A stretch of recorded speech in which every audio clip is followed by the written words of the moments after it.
नमस्ते मित्रांनो, आपण आलो आता पुण्याची चावी या ठिकाणी कोल्हापूरमधील पुण्याची चावी जे शाहू महाराजांच्या काळात शाहू महाराजांनी कोल्हापूरच्या पाणी व्यवस्थापनाच्या निमित्तानं ही व्यवस्था केलेली आहे.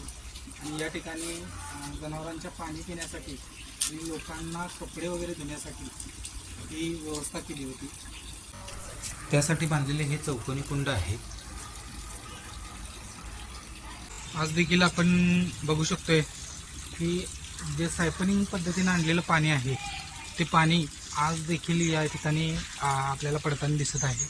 तर या पाण्याचा वापर अजूनसुद्धा कोल्हापूरकर करतायत. अजूनसुद्धा कोल्हापूरकरांच्या सेवेत हे पाणी उपलब्ध आहे आणि आजसुद्धा हे पाणी अविरतपणे पडत आहे.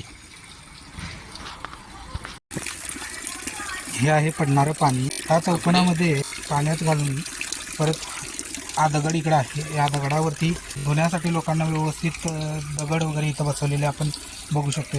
या दगडांवरती कपडे धुवून ती परत वाळत घालण्यासाठी वगैरे इकडे जागा पाठीमागच्या बाजूला तुम्ही बघू शकता. इकडच्या बाजूला जागा आहे, इकडच्या बाजूला सुद्धा आहे. अशी ही 1 2 3 चौथरे अशा पद्धतीनं हे व्यवस्थापन केलेलं शाहू महाराजांच्या काळातलं हे समृद्ध कोल्हापूर आपल्याला इथं आजसुद्धा पाहता येते. यातून एकच कळतं की राजांचं आपल्या रयतेप्रती असलेलं प्रेम आणि रयतेसाठी केलेली कामं ही रयतेच्या हितासाठी केलेली कामं आहेत आणि ती किती महत्त्वाची आहेत.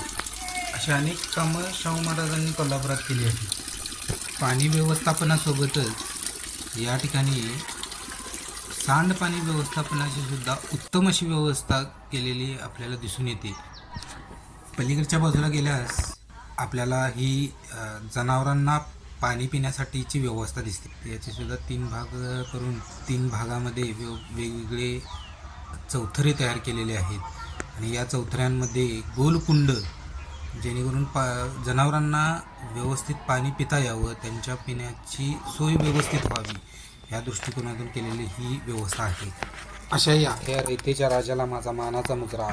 मित्रांनो, माझा हा व्हिडिओ तुम्हाला जर आवडला असेल तर असेच व्हिडिओ पाहण्यासाठी माझ्या चॅनलला लाईक करा, शेअर करा आणि सबस्क्राईब करा.